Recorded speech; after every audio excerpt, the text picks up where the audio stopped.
June 1944. Across southern England, thousands of men sit in silence, American, British, and Canadian troops, waiting for the signal that never comes. The invasion of Nazi-occupied France, codenamed Operation Overlord, is delayed once again. Gale force winds and impenetrable fog blanket the Channel. What was meant to be the dawn of Europe's liberation turns into a night of doubt. For months, Allied planners under General Dwight D. Eisenhower have assembled the most ambitious amphibious operation in history. 5 assault beaches stretching across Normandy, supported by over 5,000 ships and 11,000 aircraft. Yet on June 4, 1944, as meteorologists debate the erratic Atlantic weather, Eisenhower faces a crushing decision.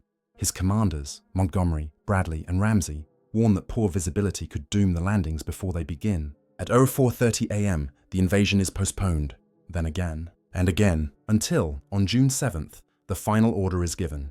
Operation Overlord is suspended indefinitely. Across the Channel, in occupied France, German commanders at Army Group B, led by Field Marshal Erwin Rommel, receive intercepted radio traffic confirming Allied hesitation.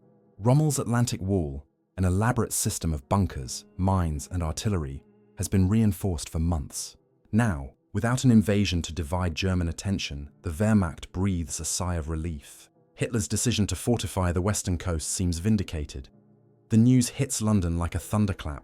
In a late-night meeting inside the underground war rooms, Winston Churchill smokes in silence. He knows every day lost grants Hitler time to shift his armies eastward against the Soviets. The Americans, frustrated and restless, push for renewed planning, but the window for a summer invasion closes rapidly. The Channel storms grow worse. Supply depots overflow with unused ammunition and fuel. The soldiers who trained for months to storm the beaches begin to wonder if their war will ever truly begin. In France, resistance fighters, expecting the Allies to arrive any day, face brutal consequences. The Gestapo and SS sweep through northern towns, uncovering radio cells that had been transmitting coded messages to London. Dozens of agents vanish. The French countryside, once alive with whispers of liberation, falls into silence. A British Special Operations Executive report from June 22nd records the chilling words of a captured operative. "They were waiting for us, but no one came." Meanwhile, the Eastern Front burns. The Red Army prepares for Operation Bagration, a massive offensive against German Army Group Center. But without a Western Front to relieve pressure, Soviet intelligence warns of increased German reinforcements shifting eastward. Divisions that, in our true timeline, would have been pinned down in France. The balance of the war begins to tilt. Stalin grows suspicious of his Western allies. His letters to Churchill grow sharp, questioning their commitment. The alliance that once promised unity begins to crack. Back in Washington, President Roosevelt faces a dilemma. The American people, weary after years of war, expect decisive action. Yet no general dares to guarantee success without weather and surprise. The notion of invading through southern France or the Balkans resurfaces, but logistics make it almost impossible. The war machine stalls, and uncertainty grips every command table. Historians today still debate what might have happened in those fateful days of June. Could Eisenhower have risked the storm? Would a failed invasion have destroyed Allied morale altogether? The cancellation of D-Day doesn't just alter a battle plan. It unravels the very confidence of the free world. The moment the beaches of Normandy remained untouched, Europe's fate began to change. By July 1944, German radio broadcasts celebrate the failure of the Anglo-American invasion. The propaganda minister, Joseph Goebbels, declares that the Reich has survived the decisive test. Across occupied Europe, Nazi banners still hang over city halls, and the dream of liberation fades into rumor. Yet beneath the surface, a quiet fear grows among Allied leaders. Intelligence reports warn that German engineers are constructing vast underground complexes, fortresses carved into the Alps, beyond the reach of bombers. In the absence of invasion, Hitler's vision of a fortress Europe no longer sounds delusional. It feels imminent. As autumn approaches, Eisenhower sits once more in his headquarters at Bushy Park, staring at a map of France still marked with 5 codenames: Utah, Omaha, Gold, Juno, Sword. Each represents a promise unfulfilled, a liberation unrealized. The men who trained for Normandy are reassigned to Italy or North Africa, Yet for many, the thought of what could have been will haunt them for the rest of their lives. The world waits. Stalin grows impatient, Hitler grows confident, and the Allies, standing on the shores of England, wonder whether history's greatest gamble has already been lost before it began. The invasion never came. Europe remains in chains, but in the months that follow, new plans will emerge, desperate, secretive, and uncertain. The war for liberation isn't over. It's merely entered the shadows. Autumn 1944. The winds over the English Channel have grown cold, and with them, the hopes of a swift European liberation. Operation Overlord has been shelved, perhaps forever. Across the Allied world, a single question lingers like smoke. What happens when the war to end tyranny stalls? On the Eastern Front, the answer comes swiftly and brutally. Operation Bagration, the Soviet Union's grand offensive launched in June, meets resistance far greater than anticipated. Without the Western Allies opening a second front, Hitler diverts dozens of divisions eastward, including the elite 2nd Panzer and 1st SS Panzer Corps. The German defense stiffens. By September, Soviet spearheads approaching Warsaw are bled dry. Marshal Zhukov later writes in his journal, "Without the Western Front, every German bullet finds us instead." The cost is catastrophic. Soviet losses reach over 1 million men in a matter of months. Tanks are abandoned in the swamps of Belarus. Ammunition runs dry outside the Vistula River. The Red Army, once unstoppable, is forced into defensive winter positions. Stalin's fury is unrestrained. His private messages to Churchill accuse Britain and America of betraying the Second Front. But Churchill has few answers. The resources are ready, the men are trained, but no safe path across the Channel exists. Instead, the Allies turn to the skies. Bomber Command and the US 8th Air Force unleash round-the-clock bombing campaigns against industrial targets across Germany, Hamburg, Essen, Munich. Yet the Reich adapts. Underground facilities begin producing tanks and V-2 rockets in hardened mountain complexes like Mittelwerk. Despite thousands of sorties, the war machine keeps running. In London, reports circulate of secret Nazi strongholds in Austria and the Czech Sudetenland, facilities said to be untouchable by Allied air power. Meanwhile, in the Mediterranean, the British 8th Army pushes north through Italy, facing brutal mountain warfare.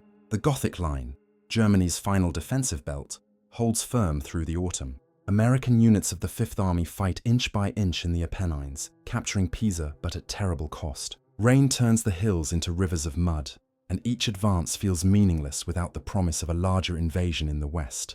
For many soldiers, Italy becomes a forgotten front, a war of attrition with no end in sight.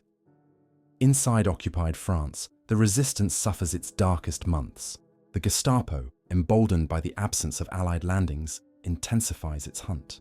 Radio operators are tracked through triangulation. Supply drops from Britain cease almost entirely.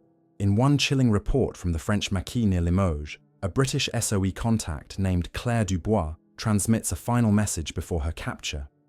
"No help. They are burning the villages." Her transmission ends mid-sentence. She is never heard from again. Amid the despair, small acts of defiance persist. Railway saboteurs in Belgium derail supply trains carrying panzer divisions east. In Paris, underground printers distribute leaflets asking, "Where is the invasion?" But hope fades with every passing month. The Gestapo responds with mass arrests. Deportations increase. The resistance is forced deeper underground, splintered and leaderless. For the Allied High Command, the political stakes are rising as fast as the human toll. President Roosevelt faces criticism from Congress for the growing list of casualties in Italy and the endless bombing campaigns that seem to yield little result. The American public, accustomed to hearing that the invasion of Europe would come this year, begins to doubt. Some isolationists even whisper that perhaps Europe cannot be saved. By late November 1944, the Allies consider an audacious alternative: a large-scale landing in the Balkans through Greece or Yugoslavia. Churchill argues it could threaten Germany's southern flank while avoiding the heavily fortified French coast. But Eisenhower warns the logistical demands are insurmountable. Mountainous terrain, poor supply routes, and no major port infrastructure. It's a strategy born of desperation, not opportunity. In the corridors of Berlin, the mood shifts from panic to grim determination. Propaganda Minister Joseph Goebbels seizes the moment, broadcasting nightly speeches proclaiming the Reich's survival as proof of divine destiny. He tells the German people, "The West has lost its courage. Europe stands united under the eagle once more." Hitler himself, though increasingly delusional, takes renewed faith in his Fortress Europe concept. Vast anti-aircraft defences are built from Denmark to Bordeaux. The Wehrmacht, though bleeding, begins to believe it can hold out indefinitely. Winter descends. The Allies, grounded by weather, can only watch as the front lines freeze in place. In the east, Soviet soldiers dig in across the Vistula. In the west, British and American troops stare across the Channel at a continent still under Nazi control. The war has reached a strange, chilling equilibrium, a balance between power and paralysis. And beneath that balance, darker rumours begin to circulate through Allied intelligence networks. Entire French villages reportedly vanish under SS operations. Resistance leaders disappear without trace. Allied reconnaissance aircraft detect vast convoys moving into southern Germany, their destinations unknown. In the absence of invasion, the Reich seems to be digging in for something far more permanent. As 1944 gives way to a bleak new year, the Allies face a grim truth. By failing to strike when the enemy was weakest, they may have given Hitler the time he needed to make his rule unbreakable. The war that was supposed to end within a year now stretches endlessly ahead, with no clear end in sight. The year closes under a shadow. Stalin's trust is broken. Churchill's patience is fraying, and somewhere deep in the Bavarian Alps, German engineers begin to whisper about a plan called Operation Edelweiss II, a plan the Allies will soon discover, far too late. Winter 1945. Across Europe, snow covers a continent divided by silence. The Allied invasion of France, once the bold promise of liberation, has vanished into rumour. In its absence, a new war unfolds, one fought in shadows, between spies, codebreakers, and ghosts. At Bletchley Park, Britain's secret code-breaking centre, the mood is grim. Alan Turing's cryptographic teams continue to break Enigma transmissions, but the content has changed. The usual military chatter, orders, troop movements, and supply lists gives way to cryptic messages marked Nacht und Nebel, meaning night and fog. Analysts quickly realize these messages reference mass disappearances, resistance networks in France and Belgium, Allied agents captured and erased without a trace. Between November 1944 and February 1945, over 3,000 operatives go missing across occupied Europe. For the Special Operations Executive, SOE, the loss is catastrophic. Networks painstakingly built over years, prosper, physician and salesman, collapse in days. Coded transmissions from field agents become fewer, shorter, more desperate. One final message from an SOE operative known as Lucien reads simply, "They know our faces. Burn the books. London is silent." His signal was traced to Lille. No further transmissions followed. In London, intelligence officers debate the cause. Was there a mole inside Bletchley? A double agent feeding coordinates to the Gestapo? Theories abound. But the truth remains buried under layers of secrecy. A declassified memo from 1952 would later note that no verifiable trace of 412 Allied field agents was ever recovered post-1945. As the intelligence war collapses, the Wehrmacht regains confidence. Field Marshal Gerd von Rundstedt, reinstated after a brief dismissal, oversees the consolidation of the Western Defensive Zone, a vast network of fortifications stretching from Normandy to the Ardennes. Without the threat of invasion, the Germans can focus on internal control. Resistance groups that once disrupted train lines and communication hubs now find themselves hunted with surgical precision. But not all Allied efforts are lost. In neutral Sweden and Switzerland, a clandestine branch of the OSS, the Office of Strategic Services, works to smuggle intelligence out of occupied territory. Using modified Lockheed Hudson aircraft, agents fly night missions over France, dropping supplies and extracting key informants. One such agent, an American named Captain Joseph Holland, records in his mission diary, "The villages are empty, entire families gone. No gunfire, no bodies, just silence." His aircraft never returns from its final flight in February 1945. Back in occupied Paris, a new pattern emerges. Gestapo documents seized by the French resistance describe something called Sondergruppe U13, a special SS division attached directly to the Reich Main Security Office. Its task, counterintelligence, suppression, and the removal of foreign agents. The division's commander, SS Standartenführer Otto Skorzeny, the man who once rescued Mussolini, has reportedly been reassigned to oversee operations across Western Europe. Allied intelligence struggles to track him, but his name surfaces repeatedly in intercepted communiques between Berlin and Munich. Meanwhile, the Soviet Union watches with suspicion. Stalin's own intelligence services, the NKVD, report the total collapse of Allied espionage efforts in Western Europe. Moscow suspects foul play, a secret Western truce perhaps, or deliberate sabotage to weaken the Eastern Front. In reality, the West is losing control of its invisible war. Inside Bletchley, the anxiety grows. Analysts detect repeated references to an unknown German project, codenamed Edelweiss II. Despite hundreds of decrypted transmissions, no one can determine what it is. Is it a weapons program, a fortified base, or something more abstract, perhaps a strategic deception?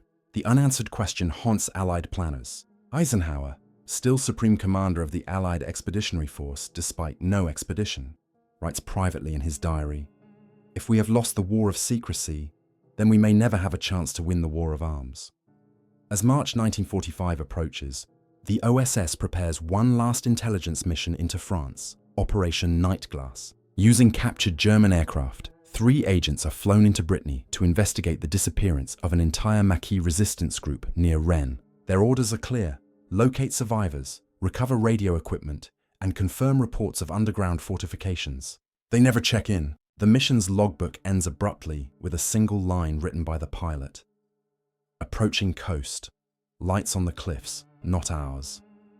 The following weeks bring more strange signals. RAF reconnaissance aircraft report seeing new patterns of light flickering across the French countryside, unknown beacons flashing in code. Intercept operators try to decode them, but the sequences don't match Allied or Axis ciphers. They are unlike anything seen before. Then, just as quickly, the transmissions stop.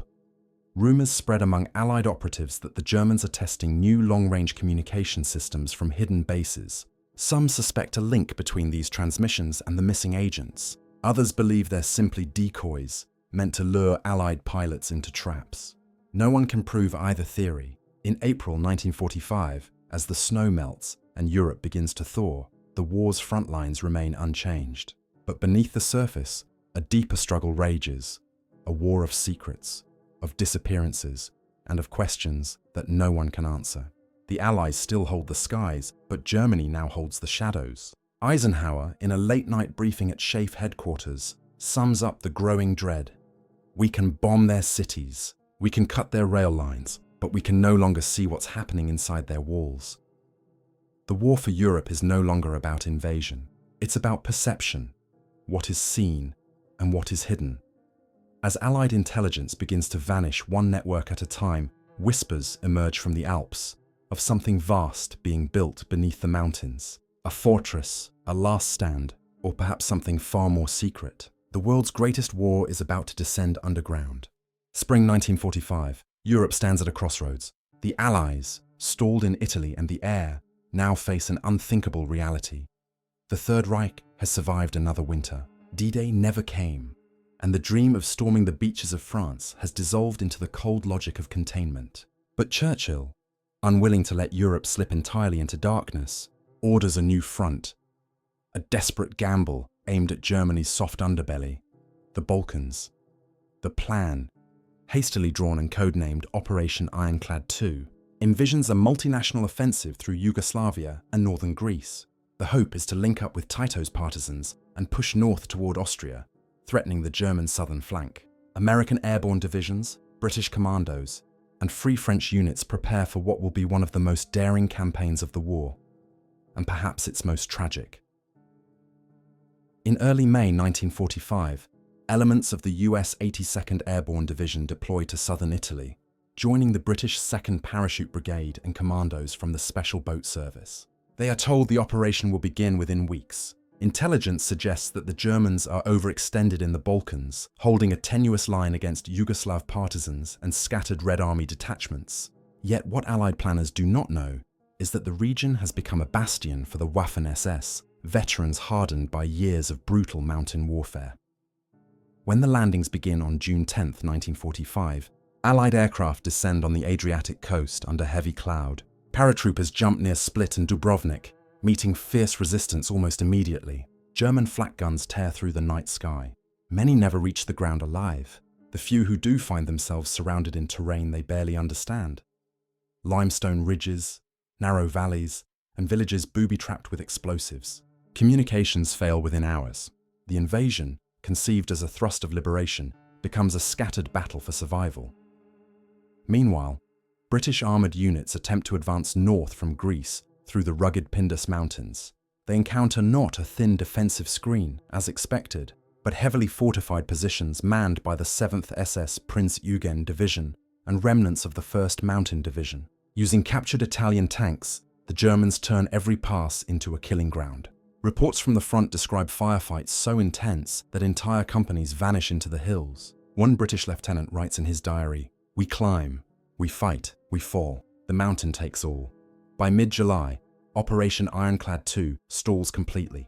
The Allied foothold in the Balkans collapses into chaos. Supply ships, harassed by Luftwaffe bombers from bases in Austria, struggle to deliver ammunition.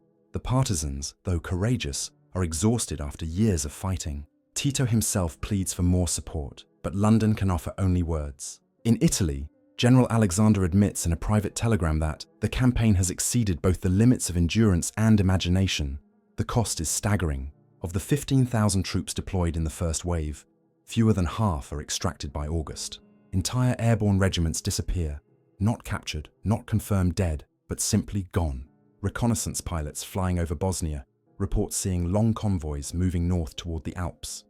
German transports, sealed and guarded, heading for underground rail lines recently detected near Salzburg.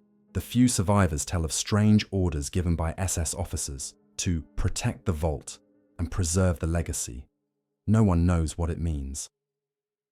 In Washington, frustration turns to alarm. The failed Balkan operation not only costs thousands of lives, but fractures Allied unity. President Roosevelt, increasingly frail, questions whether the war can be won without Soviet cooperation. But Stalin, furious at what he calls a Western adventure, refuses to reopen communications. The fragile alliance that once defeated Hitler in one timeline now crumbles into suspicion and silence. In Berlin, Hitler celebrates the Allied failure as divine vindication. Propaganda broadcasts declare the final consolidation of Fortress Europe.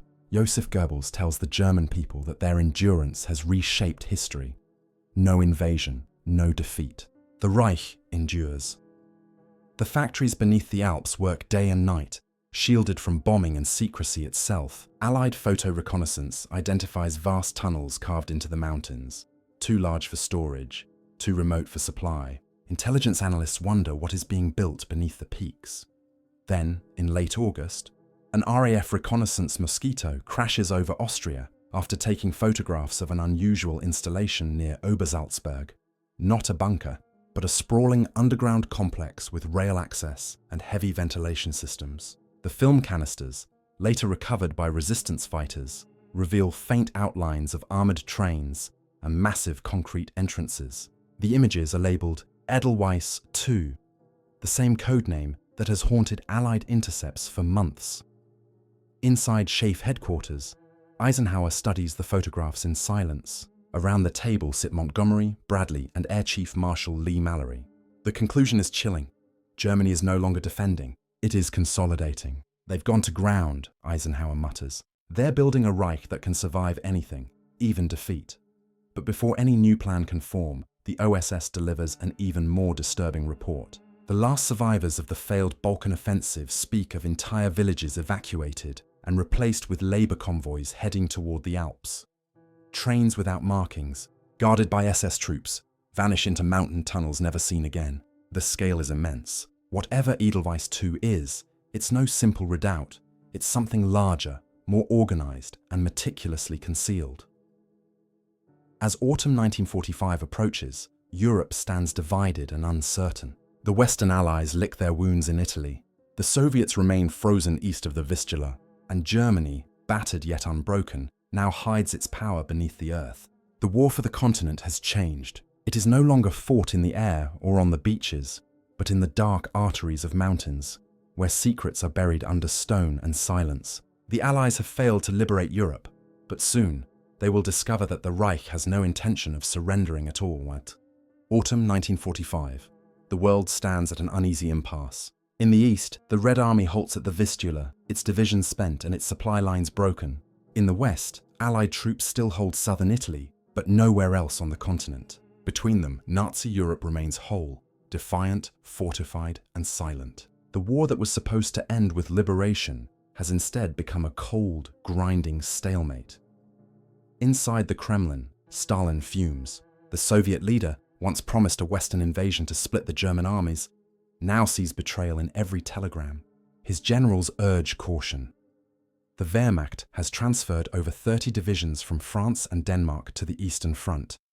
Hitler's forces, though bleeding, are far from broken. In August, the Red Army's attempt to cross the Vistula ends in disaster. German artillery and the feared Tiger II tanks decimate Soviet bridgeheads near Warsaw.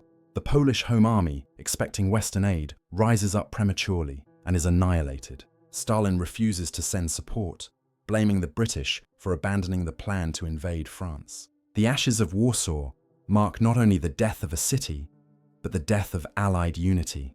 In London, Churchill faces a different kind of war, one of politics and patience. Parliament questions whether the empire can sustain endless fighting without victory. American newspapers speak of Europe lost. In private meetings, Churchill pleads with Roosevelt to consider new options, perhaps an amphibious landing in Norway or a renewed Mediterranean drive. But Washington is wary. Roosevelt's health declines sharply, and his cabinet warns that the public's tolerance for an unwinnable war is vanishing. Across the Atlantic, American factories still roar with production, yet morale falters. Thousands of families mourn sons lost in the failed Balkan campaign. The newspapers remain vague, referring only to heavy operations in southern Europe. Censorship hides the truth, that entire divisions have disappeared into the Balkan mountains. For the first time, the notion of peace with Germany begins to circulate in whispers. Some in Congress argue that the war's original goals, the destruction of Nazism and the liberation of Europe, may no longer be achievable without catastrophic losses. In Berlin, the mood is one of cold triumph. Hitler, though physically frail and increasingly detached from reality, claims destiny has chosen Germany to shape a new order of endurance. Joseph Goebbels floods the airwaves with propaganda celebrating the second miracle of 1945, the failure of any Allied landings. German scientists, engineers, and soldiers are portrayed as building an unbreakable citadel. And in truth, much of it is real. From the Bavarian Alps to the Austrian Salzkammergut, colossal underground fortresses expand daily. The largest, under the codename Edelweiss II, becomes the center of the Reich's most secret projects: advanced jet aircraft, new radio systems, and rumored atomic research. Allied reconnaissance flights vanish attempting to photograph it. Meanwhile, OSS intelligence in Switzerland intercepts coded transmissions between Berlin and neutral Swedish banks, encrypted messages referring to future reserves and continuation assets. The implication is clear. Germany is preparing for survival beyond defeat, moving resources and personnel into secure Alpine strongholds. When the OSS presents these findings to the British War Cabinet, the reaction is disbelief mixed with dread. Churchill reportedly mutters, "They are planning for a Reich beyond the war." The Allied world is fracturing. Roosevelt dies in November 1945, leaving Vice President Harry Truman to inherit a global deadlock. The new president faces immense pressure to reconsider the war entirely. Should the United States continue to bleed resources into Europe, or seek a negotiated peace that isolates Nazi Germany rather than destroys it? Some advisors, like General George Marshall, insist the war can still be won, but only through total commitment and a Western invasion in 1946. Others argue that a prolonged conflict will only strengthen Stalin's position and drive the Soviets toward confrontation with the West. Stalin, sensing opportunity, begins a campaign of propaganda. Soviet radio broadcasts declare the Western Allies cowards who abandoned Europe to fascism. In return, British intelligence detects NKVD agents attempting to contact surviving resistance cells in France, urging them to rise not for Britain, but for Moscow. The ideological war that will define the second half of the century begins here, in the vacuum left by the invasion that never came. By December, the Western Front is a wall of steel and fog. German troops patrol from the Pyrenees to the North Sea, while vast anti-aircraft batteries guard every major city. Allied bombers still fly, but with diminishing effect. The underground factories of Edelweiss II churn out new Messerschmitt jets faster than the Allies can destroy them. Rumors spread of an experimental aircraft capable of crossing the Atlantic, dismissed by some, feared by others. In neutral Switzerland, a captured courier from the German Abwehr provides one final, chilling document, a transcript of a closed meeting in Berlin between senior Reich officials. The last line reads, "The Atlantic Wall stands. The East bleeds. The future is secure beneath the mountains." The phrase "beneath the mountains" haunts Allied analysts. It confirms what many now suspect, that Edelweiss II is not merely a fortress, but a vision of permanence, a self-sustaining empire designed to outlast the war itself. By early 1946, Allied leaders convene in London to debate their next move. Some advocate for renewed invasion plans, though logistics are nightmarish. Others suggest a strategic containment policy, a long war of attrition and blockade. Churchill's closing remark captures the gravity of the moment. "If we do not strike soon, Europe may fall not by conquest, but by endurance." As winter grips the continent again, the guns fall silent, not from peace but paralysis. From the English coast, soldiers stare across the grey channel toward a continent lost in fog. Somewhere beyond that horizon, deep under the stone heart of the Alps, the Third Reich endures, unseen and unbroken. And in the archives of London, a new file is opened under restricted classification, Operation Eclipse. Its objective, to uncover what truly lies within the mountains of Nazi Europe. 1947. Europe lies silent beneath the weight of an unfinished war. The great invasion that was meant to liberate the continent never came, and the world that followed is neither peace nor victory, but a stalemate frozen in fear. Nazi Germany, though cornered, has not fallen. Its armies no longer surge across borders, but its grip on occupied Europe remains absolute. From Norway to Greece, the swastika still flies, the Atlantic Wall still stands, and the Alps have become the beating heart of a regime reborn underground. The Allied world has changed beyond recognition. The United States, weary of war, shifts to rebuilding its economy and fortifying its hemisphere. Britain stands alone on the western fringe of a hostile continent, exhausted, rationed, and uncertain of its empire's future. The Soviet Union, its armies decimated, retreats into its own sphere of control, east of the Vistula. Between these fractured powers lies a continent-turned prison, guarded by an enemy that has learned the art of survival. In the spring of 1947, new rumors surface from occupied France. Resistance fighters, now reduced to scattered cells, report the sudden disappearance of entire German garrisons. Towns once occupied by Wehrmacht units fall eerily quiet, their barracks abandoned, their roads unguarded. At first, London dismisses these claims as fantasy, until reconnaissance confirms it. Thousands of troops, along with convoys of engineers and scientists, are heading south. Their destination, the Bavarian Alps. The name that appears on every intercepted communique is always the same: Edelweiss II.